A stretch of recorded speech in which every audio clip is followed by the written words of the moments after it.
Graças a Deus. Boa noite, igreja, em nome de Jesus. Deus continue nos abençoando. Vamos nos pôr de pé. Irmã Maria pede oração por sua filha, Rosimeire. Irmão Geraldo agradece a Deus por uma bênção recebida. Então vamos juntos levantar as nossas mãos. Se há mais algum pedido, coloque-o diante do Senhor.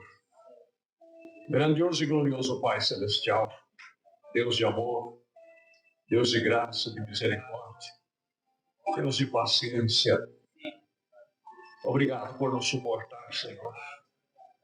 Obrigado pela tua grande benignidade e sempre está nos perdoando, Senhor. Olha para nós, meros seres mortais, vindo a este mundo tão corrupto, ó Pai, e já nascemos marcados pelo pecado, condenados à morte. Mas o Senhor tem usado de misericórdia para conosco. Tem enviado o teu Filho amado, o Logos que se fez carne, que habitou aqui no nosso meio, pagou o preço por cada um de nós, para que hoje tivéssemos o direito de entrar no teu santuário, Senhor, no tabernáculo celestial, e chegar ali onde o véu foi rasgado de alto a baixo, e podermos chegar à presença do Senhor, trazendo em nossas mãos com reverência cada pedido, Senhor, cada súplica, ó Pai, pois sabemos que há vidas em necessidade, vidas que estão sofrendo nesse instante, e que precisam do teu alento, Senhor, precisam da tua ajuda. Muitos deles, se o Senhor não entrar em cena, eles vão perecer, porque o homem tem o seu limite, Senhor. A ciência medicinal é limitada, ó Pai. Eles não podem fazer tudo, mas o Senhor pode fazer tudo, pois tu não és apenas poderoso, tu és um todo-poderoso. O Senhor pode curar, libertar. O Senhor pode fazer o câncer virar nada diante do Senhor, pois tu és um Deus que pode fazer todas as coisas. Como disse o anjo Gabriel quando visitou a Maria, Senhor, ou quando visitou a Isabel, disse que para o homem a coisa é impossível, mas para o Senhor não há nada impossível. Obrigado, meu Deus. Agora abençoe-nos quando vamos abrir a tua Bíblia Sagrada. Fale conosco ao cura de nossas necessidades. Abençoe estas vidas preciosas, Senhor, que trabalharam no decorrer desta semana. Quem sabe muitos com os corpos doloridos, Senhor, cansados, mas aqui estão diante do Senhor, querendo ouvir a tua palavra, alimentar as suas almas. Não deixe eles voltar vazio, Pai. Fale com eles, fale com todos nós.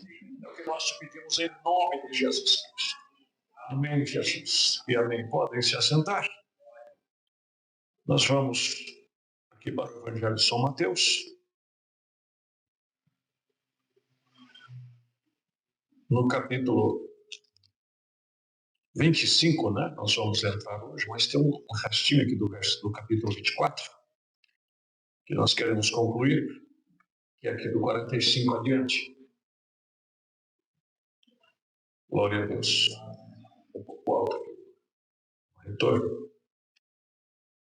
Quem é, pois, o servo fiel e prudente que o Senhor constituiu sobre a sua casa, para dar o sustento ao seu tempo? Bem-aventurado aquele servo que o Senhor, quando vier, achar servindo assim. Em verdade, eu vos digo que o porá sobre todos os seus bens. Quem é, pois, um servo fiel e prudente? Fidelidade e prudência é o que Deus quer. Que nós sejamos fiel, como também que vemos fugir da aparência do mal. Que o Senhor constituiu sobre a sua casa, para dar o sustento ao seu tempo. Bem-aventurado aquele servo que o Senhor, quando vier, achar servindo assim. Vamos saltar para 48. Porém, se aquele mau servo disser consigo, o meu Senhor tarde virá, e começar a espancar os seus conservos, e a comer e a beber com os temulentos, virá o Senhor daquele servo num dia em que o não espera, e a hora em que ele não sabe. Até onde está o meu entendimento aqui, meus irmãos? Isso aqui está falando de um ministro a quem o Senhor pôs sobre a sua casa para dar a ração ao seu tempo. Quer dizer, a nossa ração, o que é? A palavra de Deus. As ovelhas são apacentadas através do ensinamento e da pregação da palavra de Deus, diz o profeta na mensagem Resumo das Eras. Mas se esse camarada pensar, o Senhor vai tardar e começar a espancar os conservos, quer dizer, espancar aqueles que estão sob o seu domínio. Irmãos, pregar é uma coisa, exortar é uma coisa. Agora, espancar é outra coisa. Não é? Tem pregador que ele não prega, ele espanca. E Deus assim diz, né, na carta a Tito, no capítulo 1, ele disse que é um servo de Deus, ele não pode ser espancador. Não pode ser iracundo e nem espancador. Compreende, meus irmãos? E a exortação, a melhor exortação que existe, a que mais entra, é a que é feita em mansidão. Sabia disso? Eu vou ver se consigo achar aqui no 2 Timóteo, porque isso é um assunto um pouco delicado. Né? E pode pensar que a gente está direcionando a isso ou aquilo. Mas eu creio que vocês são espirituais, vocês sabem que o que nós falamos de acordo com a palavra de Deus. Né? Deixa eu voltar aqui. Ó, verso 23 a seguir, de 2 Timóteo, capítulo 2. Rejeita as questões loucas. Está falando a Timóteo, que era o ministro. E sem instrução, sabendo que produzem contendas. E ao servo do Senhor não convém contender, mas sim ser manso para com todos, apto para ensinar, exercitado ao ensinamento, sofredor.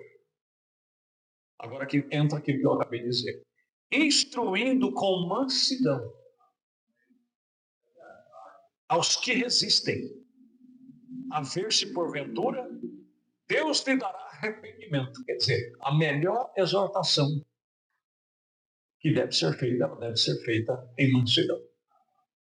Porque aí a pessoa vai perceber que você o ama, e aí aquela exortação vai entrar na pessoa, vai ser aceita. Instruindo com mansidão aos que resistem, a ver se porventura Deus lhe dará arrependimento para conhecer a verdade. Porque quanto mais bravo você fala, quanto mais duro você fala, mais endurece a pessoa. Quanto mais nervoso você fica, quanto mais você diz, não, eu vou falar a verdade. Irmãos, falar a verdade é uma coisa. E usar a verdade para humilhar é outra coisa. Entende? Todas as verdades, elas têm que ser ditas ao seu tempo.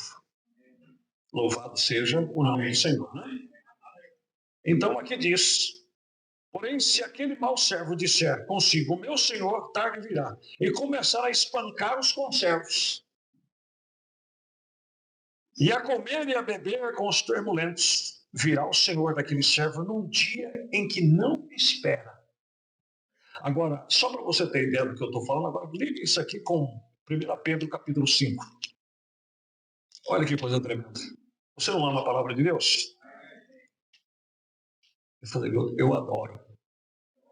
Porque é um manancial, você faz, ela vai fluindo. Né? Olha isso aqui, ó. Aos presbíteros, por isso que eu estou falando que eu creio que isso aqui é para ministro. Aos presbíteros que estão entre vós, admoesto eu que sou também presbítero com eles. Pedro falando, eu também sou pastor juntamente com eles. Né? E testemunho das aflições de Cristo, e participante da glória que se há de revelar. Você pensa que nós, o ministro, só sofre? Mas também vamos receber glórias. Aí, quando eu pegar o meu galardão lá, não vai crescer o zoião, tá? Lembra o quanto você me fez? É só para descontrair, né? Apacentai o rebanho de Deus que está entre vós, tendo cuidado dele. Não por força, quer dizer, mas voluntariamente. nem como tendo domínio sobre a herança de Deus. Quer dizer, espancante. Que tem que ser desse jeito, não é desse jeito. Eu não estou zombando meus irmãos ministros, mas a gente vê tanta coisa, né? Aí fala assim, não, ali eu vou falar a verdade. O camarada segue ou segue? Não, aí é diferente. A gente fala assim às vezes, né? No passado os pais bastavam olhar, mas é claro que só bastava olhar. Eu conheci um que até cabo de machado pegava para bater nos fios e tinha que saltar pela janela. Como é que não ia ter meu olhando um pai desse? Está na minha família. Né? É por isso que hoje essa lei está desse jeito, que você não pode nem olhar para a criança, por causa dos absurdos que já foi feito no passado. Né? Você imagina você está encurralado, camada com um cabo de machado na mão para te pegar. Aí você tem que ficar prestando atenção no olhar dele mesmo. Tendo cuidado dele, não por força, mas voluntariamente. Nem com torpe ganância, mas de ânimo pronto. Nem como tendo domínio sobre a herança de Deus. Estão compreendendo? Então vamos voltar aqui. Virá o Senhor daquele servo num dia em que não espera. E aqui diz assim, ó. E quando aparecer o sumo pastor, amém? Alcançareis a incorruptível coroa de glória. Louvado é o nome de Jesus. Amém, meus queridos? E separar-no-á e destinará a sua parte com os hipócritas. Ali haverá pranto e ranger de dentes. Qualquer dia desse, irmãos, nós vamos falar um pouquinho sobre o inferno. Nenhum de nós somos salvos. Ou nenhum de nós servimos a Cristo com medo de ir para o inferno. Com medo de ir para a quinta dimensão. Mas se as pessoas soubessem o que é essa quinta dimensão, como diz o velho provérbio, com o molho fora, ninguém põe uma barba de molho. Porque não é brincadeira. Não é? Vai orando, Deus colocar todas as coisas no seu lugar, né? Agora sim, vamos iniciar no capítulo 25. Então o reino dos céus é semelhante a 10 virgens. Quando fala de virgens, quer dizer pureza. Que tomando as suas lâmpadas, saíram ao encontro do esposo. E 5 delas eram prudentes. Se você ver aqui atrás, já estava pedindo prudência. 5 eram prudentes. E 5 loucas, quer dizer, 5 descuidadas. As loucas, tomando as suas lâmpadas, não levaram azeite consigo. Esse azeite, irmãos, é o Espírito Santo. Entende? Mas as prudentes levaram azeite em suas vasilhas, com as suas lâmpadas. E tardando o esposo, tosquenejaram todas e adormeceram. Aqui é muito o que falar. Todas saíram ao encontro. Todas elas com lamparina, todas elas virgens, puras, quer dizer, santificadas. Né? Por isso, irmão, santificação é bom, mas santificação não é tudo. Santificação, como nós falamos aqui, vai só até o seu espírito. Agora, o Espírito Santo não vem no seu espírito para permanecer. O Espírito Santo pode chegar até o seu espírito e não permanecer. Mas quando ele chega na sua alma, aí ele te sela. Aí é Efésios 4:30, aí até para o dia da redenção. Mas o Espírito Santo vindo só até o seu espírito, você pode fazer proezas, você pode falar em língua, profetizar, pregar, ensinar, ser mestre, ser um apóstolo como Judas, ter poder para expulsar os demônios, fazer muitas e muitas coisas. Mas o Espírito Santo na alma te faz amar a Deus, viver para Deus, produzir os frutos da palavra. Mas à meia-noite ouviu-se agora, e tardando o esposo. Por isso que a Bíblia diz, ainda que tardio para com eles, mas não é que é tarde. É no tempo de Deus. É que Deus faz para provar. Porque muitas pessoas por aí já viviam 10 anos, 20 anos, 30 anos, no meu caso vai quase para 40 anos, né? Servindo a Deus. 2027 vai fazer 40 anos que eu fui batizado. Aí se você não tomar cuidado, você fala assim, você começa a acostumar a ser crente. E é a hora que nós menos esperamos, a trombeta, tam, tam, tam, tam, tam, tam, tam, tam. Eu digo a trombeta angelical, porque a trombeta de Deus na terra é uma coisa, o celestial é outra. O anjo terreno é uma coisa, o anjo celestial é outra coisa.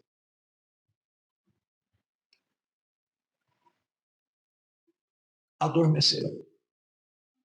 Isso quer dizer, estavam todos apostatados. Apostatados quer dizer prematuramente perdidos, com sonolência espiritual. E eu vou dizer uma coisa para os irmãos. E depois que a pessoa entra num sono espiritual, só Deus para despertar. Porque ele para. A pessoa que está dormindo, ele está como semi-morto. Você pode ver que você fica semi-morto. Nós morremos toda noite quando dormimos. Voltamos novamente porque Deus tem misericórdia. Mas ali, só o que está funcionando é o seu subconsciente. Porque o seu consciente está adormecido. Entende? E por isso que Paulo fala em Coríntios 11 que nós não devemos tomar a ceia indignamente. Por causa disso está entre vós muitos que dormem. A pessoa se apostata. E aí fica naquela, nem salvo nem perdido, fica ali. Mas louvado seja Deus. De vez em quando ele dá uma chacoalhada, meu amigo. Eu falo, vai falar, acorda tu que dorme, desperta entre os mortos. E Cristo te esclarecerá. Você sabe, de vez em quando Deus tem que chacoalhar o pé da banana, né? As bananas maduras que tem que cair.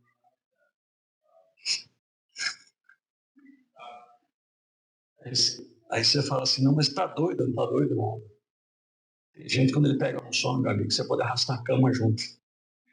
Mas tem um jeito de acordar. Mas à meia-noite ouviu-se um clamor. Ali veio o esposo. Saí ao encontro. Você sabia que esse clamor tem vindo? Esse clamor é um alarido. É por isso que outro dia, como nós falamos, Jesus já começou a vir, se tratando da dispensação. Qual é a primeira dispensação da volta do Senhor? 1 Tessalonicenses capítulo 4, versículo 13, a seguir. E o mesmo Senhor descerá do céu com alarido. E o que é alarido? É a mensagem do sétimo anjo. É o clamor da meia-noite. Eis o clamor. Aí veio o esposo. Você pode ver que todas as mensagens que o profeta Deus pregou eram em desespero. E as pessoas no tempo que ele vivia achavam que ele estava louco. Ele disse assim, irmão Branham, as pessoas não vão vir na reunião mais. Você está ofendendo as pessoas. Mas aquele irmão não é ofender. É o que estava nele. Era para despertar as pessoas. Para crente velho de igreja, que já está criando ferrugem, para esses ferrugem cair. E sacudir a poeira mesmo. Entende? Mas à meia-noite ouviu-se um clamor. Aí veio o esposo. Sair ao encontro. E quando isso acontece, então todas aquelas virgens se levantaram e prepararam as suas lâmpadas. Quer dizer, prepararam as suas vidas. Acrescentaram azeite à sua vida. Porque aquele que tem será dado, quem não tem, até o que tem será tirado. Deus tem misericórdia, irmãos. E as loucas disseram às prudentes. Prudente quer dizer, estava dormindo, mas com azeite do lado. Com azeite nas suas lâmpadas. Por isso, irmão, nós temos que tomar cuidado. Às vezes nós achamos que a pessoa está perdida, que a pessoa está estanada. Eu vou falar uma loucura aqui. Uma loucura bíblica. E se você tem o Espírito Santo, você é um louco. Aí você, sendo louco, a Bíblia diz em Isaías 35 que haveria um alto caminho que nem os loucos iriam errar. Né? Você sabia que Você pode ter um pecado na sua carne que te atrapalha de ser preparado para ir para o céu. E aquilo está tão impregnado em você que a pregação não tem conseguido tirar. A exortação não tem conseguido tirar. Mas isso é na sua carne. E Deus tem que permitir o diabo vir colocar um câncer em você, jogar você em cima da cama. Não digo todas as vezes. E deixar aquele câncer te comendo aos poucos. Sabe? Como diz um velho provérbio, é cozinhando no fogo baixo. Quando você tem uma carne muito dura, você põe no fogo baixo, deixa cozinhar por mais tempo. E aí o que acontece? Aí aquele câncer vai te comendo e a sua carne vai ficando fraca. E através daquele sofrimento ali em cima da cama, Deus vai formando um caráter em você. E o seu espírito vai ficando forte, enquanto que a carne vai enfraquecendo aos poucos. E aí o que acontece? Através disso, Deus prepara o seu espírito para ser salvo. Aí você vai entender 1 Coríntios capítulo 5, quando Paulo pediu que entregasse aquele moço a Satanás para a destruição da carne. Da carne apenas. Porque era um pecado da carne. Para que o espírito fosse salvo no dia do Senhor Jesus. E aí você vai entender por que Deus, de quando em quando, tinha que mandar um demônio esbofetear Paulo. E ele se sentia fraco. E ele disse, mas eu me gloriarei nas minhas fraquezas, porque Deus disse que era ele que tinha mandado. Para que ele não se exaltasse por causa das altas revelações. Vai entender, né? E às vezes a pessoa está ali em cima de uma cama e você ora e jejua, e Deus diz, cala a boca, deixa eu trabalhar. E quando você menos espera, aquela pessoa se apronta, Deus apronta ele através do sofrimento e leva ele embora. Porque é melhor você sofrer 1 ano, 2 anos, 3 anos em cima de uma cama e herdar uma eternidade do que ficar um velho robusto aí até os 130 anos de idade, ficar se gabando por aí. Quantos anos o senhor tem, Sandé? Tem 130. E não me troca qualquer molequinho aí, não. Mas vai morrer do mesmo jeito. E às vezes a alma está doente. É melhor o corpo estar doente e a alma estar sã do que a alma doente e o corpo são. É ou não é verdade? Então todas aquelas virgens se levantaram e prepararam suas lâmpadas. E as loucas disseram às prudentes, dai-nos do vosso azeite, porque as nossas lâmpadas se apagam. Mas as prudentes responderam dizendo, não seja caso que nos falte a nós e a vós. Ide antes aos que o vendem e comprai para vós. Aí você diz, mas que história é essa de comprar e vende? Você lembra que lá no livro do profeta ele disse para comprar sem dinheiro e sem preço? Você lembra que lá em Apocalipse Deus fala, comprai de mim ouro provado no fogo e colhido para que um dos teus olhos? Esse comprar aí sem dinheiro e sem preço. Esse comprar quer dizer ir até e pagar o requisito. E tendo elas ido comprá-la, chegou o esposo, e as que estavam preparadas entraram com ele para as bodas. Irmãos, todo esse blá blá blá, esse blá blá blá, para lá e para cá, e você tem que pertencer a isso, você tem que pertencer aqui, você tem que entender isso, você tem que entender aquilo. Não cai nessa não. Não cai nessa não. Lembra-se disso, quem tem azeite vai, quem não tem fica. Quem tem o Espírito Santo vai, quem não tem vai ficar. Pode conhecer todos os mistérios, como diz lá, 1 Coríntios capítulo 13. Não, porque você tem que conhecer, porque você tem que ser revelado disso, você tem que ser revelado daquilo. Você pode ter todo o conhecimento, toda a ciência, se você não tiver a caridade suprema, você vai ficar aqui. Se você não tiver Deus, que é amor, você vai ficar aqui. Compreende o que eu estou dizendo? Não é por aí. E outra coisa, irmãos, até que o mortal seja revestido da imortalidade, Você pega os 4 evangelhos. Os 4 evangelhos. Mateus, Marcos, Lucas e João. Você vai ver que todos eles estavam narrando a vida de Jesus, os fatos, sua paixão, sua morte e sua ressurreição. Se você pegar o evangelho de São Mateus, ele fala de 2 cegos na beira do caminho. Os outros evangelhos falam de um. Mateus fala daquele gadareno, fala que não era só um gadareno que era possuído por aquela legião, eram 2 homens. Os outros evangelhos falam que era um só. Se você pega a genealogia de Mateus, fala que Jesus Cristo era descendente de Salomão. Se você pega o de Lucas, se eu não estou equivocado, já não fala que era Salomão, fala que era Natan, outro filho de Davi. Aí eu te pergunto, quem é que está certo e quem está errado? E foram todos homens de Deus que escreveram. Aí o irmão diz, Salomão, o que o senhor está querendo jogar na nossa cabeça? O que eu estou querendo dizer, quando se trata de ser humano, cada um vê uma coisa de um jeito. Cada um vê de um ângulo. Vocês estão entendendo, irmãos?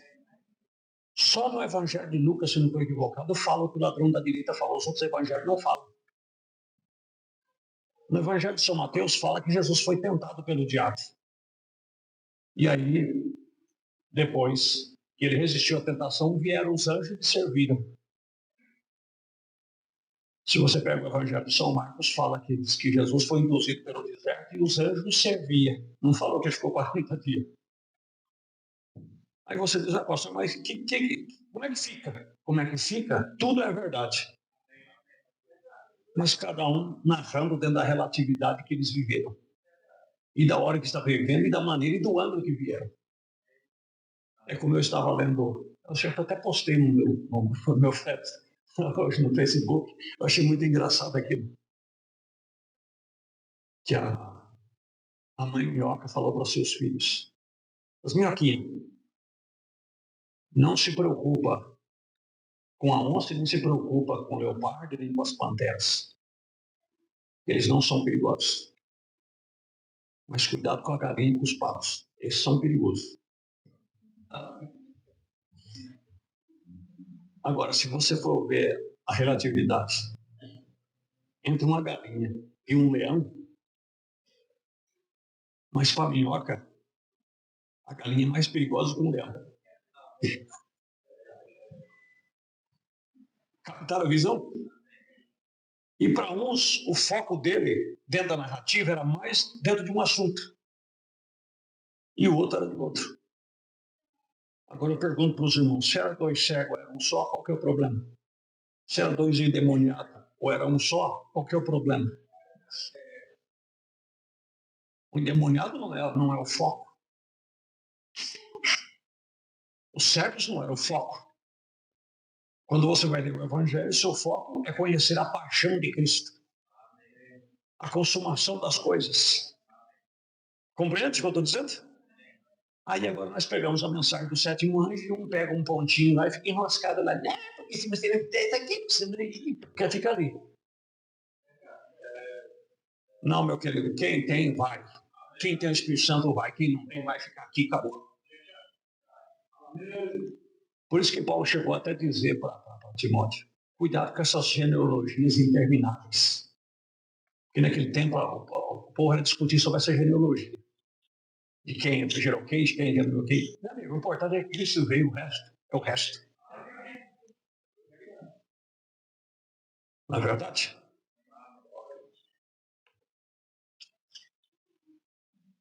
E tendo elas ido comprar, chegou o esposo. E as que estavam preparadas entraram com ele para as bodas. E fechou-se a porta. Eu sinto que já turbei alguém por aí, né? Gente, a cabecinha soltando fumaça aí, mas não preocupa. Mais uma vez eu digo, não preocupa com essas coisas. E depois chegaram também as outras virgens dizendo, Senhor, Senhor, abre-nos. E ele respondendo disse, em verdade, eu vos digo que eu não conheço. Entende, meus queridos? Eu não os conheço. Mas eram virgens e eram puras. Ele disse, eu não vos conheço. Se tratando das bodas, aqui nas bodas só vai quem foi predestinado, quem tem a vestimenta das bodas. Vigiai, pois não sabeis o dia nem a hora em que o Filho do Homem há de vir. Então, como diz o profeta, você tem que viver hoje como se Cristo viesse amanhã de manhã. Porque não esqueça disso. Cristo virá em uma manhã. Porque ele representa o sol da justiça. E o sol nasce é de manhã. Estão compreendendo? Então ele virá numa manhã. Então você deve vigiar hoje. Como é que está você hoje? Tem alguma pendência? Tem alguma coisa para acertar ainda? Ah, eu vou ver amanhã, irmãos. Amanhã não pertence para nós. Então você tem que falar assim, o que você dá conta, amém? O que você não deu conta, fala, Senhor, cubra-me com teu sangue. Porque até aqui eu consegui, o resto deixa que a graça. Estão compreendendo? Porque se tratando dessas coisas humanas, como eu estou te falando, tem muitas pessoas que aqui, e se tratando de religioso, se tratando de pessoas que dizem que conhecem a verdade, um não consegue conviver com o outro. Não consegue. Porque o lado humano dele é tão forte que ele não consegue conviver com a outra pessoa se essa pessoa não concordar com ele. Entende? E são pessoas abençoadas por Deus, pessoas de grandes ministérios, mas se isola e fica lá. Quem concorda com ele, você junto com ele. Quem não concorda, não encosta aqui não, porque... Aí a pergunta que fica é o seguinte, e alguns deles já partiram do Senhor, já foram. E como é que vai fazer lá? Mas eu digo para os irmãos, eu creio e tenho fé que todos vão estar lá. Porque isso é o lado humano. E quando esse lado humano morrer, as coisas humanas morrem junto. Porque se eu tenho o Espírito Santo, você tem o Espírito Santo, só que nós temos que lembrar uma coisa.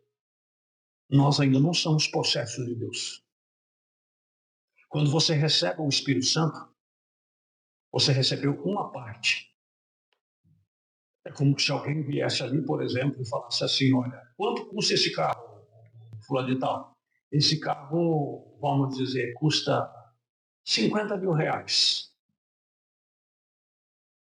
Eu posso levar, que se leva, mas você tem que dar um sinal. Você tem que dar uma entrada. Só dar uma entrada. E essa entrada tem que ser pelo menos, vamos dizer, 40% do valor dele. Seria 20 mil, não é isso? Mais ou menos isso. Então você dá o sinal, você dá a entrada aos 20 mil e você vai pagar o resto, a prestação. E quando Deus te dá o Espírito Santo, Ele te dá um selo. Selado com o Espírito Santo até o dia.